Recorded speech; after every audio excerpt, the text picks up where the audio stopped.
आप सभी को जय मसीह की। जीसस इस ग्रेट गॉड यूट्यूब चैनल में आप सभी का स्वागत है। मित्रों, आज हम जाएंगे प्रभु यीशु और सामरी स्त्री के घटना के बारे में, जो आपको यमुना के सुषमाचार और उसके 4 अध्याय में देखने को मिलता है। तो मित्रों, वीडियो शुरू करने से पहले आप सभी से एक छोटी सी निवेदन है। अगर आपने अभी तक चैनल को सब्सक्राइब नहीं किया है तो जरूर करें। तो चलिए शुरू करते हैं। जब यीशु को पता चला कि फरीसियों ने सुना है कि यीशु यूहन्ना से अधिक लोगों को बपतिस्मा दे रहा है और उन्हें शिष्य बना रहा है, तो वह यहूदिया को छोड़कर एक बार फिर वापस गली चला गया।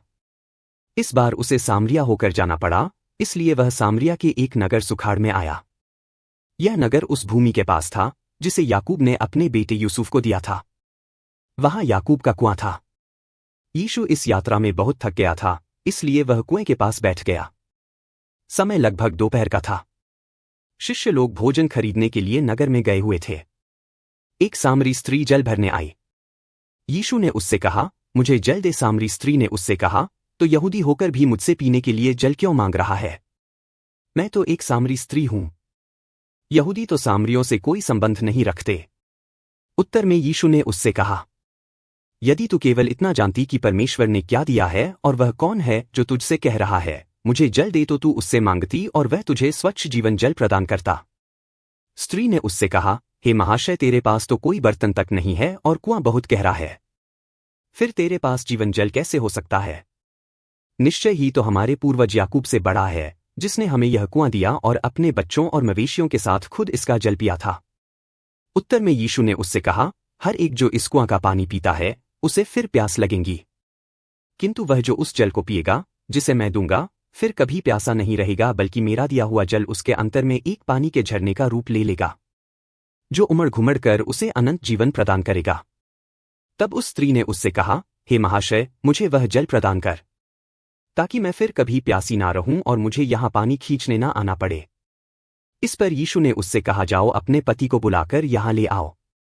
उत्तर में स्त्री ने कहा, मेरा कोई पति नहीं है। यीशु ने उससे कहा, जब तुम यह कहती हो कि तुम्हारा कोई पति नहीं है, तो तुम ठीक कहती हो। तुम्हारे 5 पति थे और तुम अब जिस पुरुष के साथ रहती हो वह भी तुम्हारा पति नहीं है, इसलिए तुमने जो कहा है सच कहा है। इस पर स्त्री ने उससे कहा, महाशय, मुझे तो लगता है कि तू नबी है। हमारे पूर्वजों ने इस पर्वत पर आराधना की है, पर तू कहता है कि यरूशलेम ही आराधना की जगह है।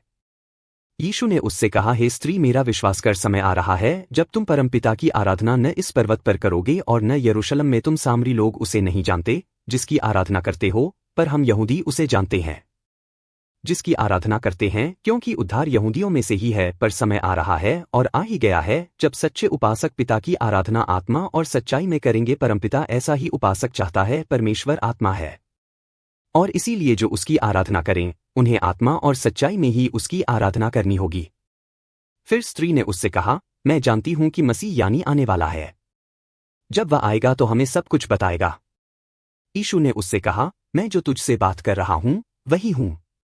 तभी उसके शिष्य वहां लौट आए और उन्हें यह देखकर सचमुच बड़ा आश्चर्य हुआ कि वह एक स्त्री से बातचीत कर रहा है, पर किसी ने भी उससे कुछ कहा नहीं।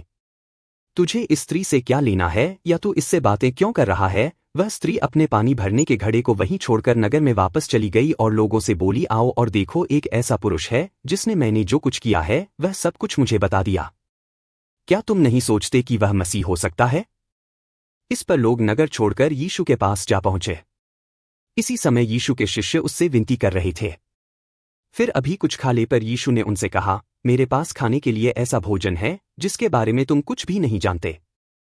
इस पर उसके शिष्य आपस में एक दूसरे से पूछने लगे, क्या कोई उसके खाने के लिए कुछ लाया होगा? यीशु ने उनसे कहा, मेरा भोजन उसकी इच्छा को पूरा करना है जिसने मुझे भेजा है, और उस काम को पूरा करना है जो मुझे सौंपा गया है। तुम अक्सर कहते हो 4 महीने और है, तब फसल आएगी। देखो, मैं तुम्हें बताता हूं, अपनी आंखें खोलो और खेतों की तरफ देखो, वे कटने के लिए तैयार हो चुके हैं।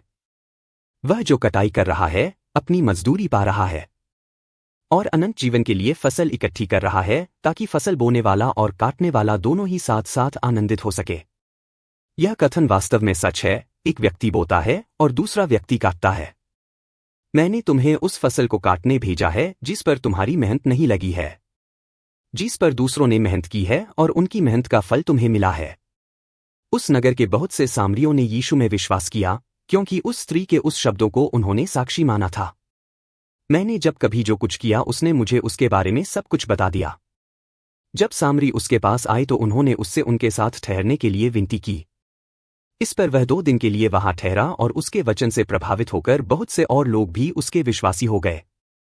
उन्होंने उस स्त्री से कहा, अब हम केवल तुम्हारी साक्षी के कारण ही विश्वास नहीं रखते, बल्कि अब हमने स्वयं उसे सुना है और अब हम यह जान गए हैं कि वास्तव में यही वह व्यक्ति है जो जगत का उद्धार करता है। मित्रों, बाइबल हमें बताती है कि इस पूरी घटना में प्रभु यीशु मसीह का उस नगर में आना कोई इत्तेफाक नहीं था। यह प्रभु की इच्छा और योजना थी कि उस स्त्री का और उस नगर के रहने वालों का उद्धार हो, क्योंकि वह लोग पापों में खोए हुए थे। तभी तो उस नगर की वह स्त्री कुकर्म में पड़ जाती है और 5 पति कर लेती है। मित्रों, प्रभु को ना जाने वाले लोगों का हाल यही होता है। वह पाप पर पाप करते जाते हैं और उन्हें इसकी जरा भी समझ नहीं होती है, लेकिन मित्रों फिर भी हमारा प्रभु दयालु है। वह नहीं चाहता कि कोई भी नाज हो। प्रभु उस नगर के लोगों के लिए जीवन का जल बनकर गया ताकि उस नगर के लोगों का उद्धार करा सके। 2 दिन बाद वह वहां से गलील को चल पड़ा, क्योंकि यीशु ने खुद कहा था कि कोई नबी अपने ही देश में कभी आदर नहीं पाता है। इस तरह जब वह गलील आया तो गलीलियों ने उसका स्वागत किया, क्योंकि उन्होंने वह सब कुछ देखा था जो उसने यरूशलेम में पर्व के दिनों किया था, क्योंकि वे सब भी इस पर्व में शामिल थे। यीशु एक बार फिर गलील में जाना गया, जहां उसने पानी को दाख रस में बदला था। अब की बार कफरनहूम में एक राजा का अधिकारी था जिसका बेटा बीमार था। जब राजा अधिकारी ने सुना कि यहूदिया से यीशु गलील आया है, तो वह उसके पास आया और विनती की कि वह कफरनहूम जाकर उसके बेटे को अच्छा कर दे, क्योंकि उसका बेटा मरने को पड़ा था। यीशु ने उससे कहा, अद्भुत संकेत और आश्चर्यकर्म देखे बिना तुम लोग विश्वासी नहीं बनोगे।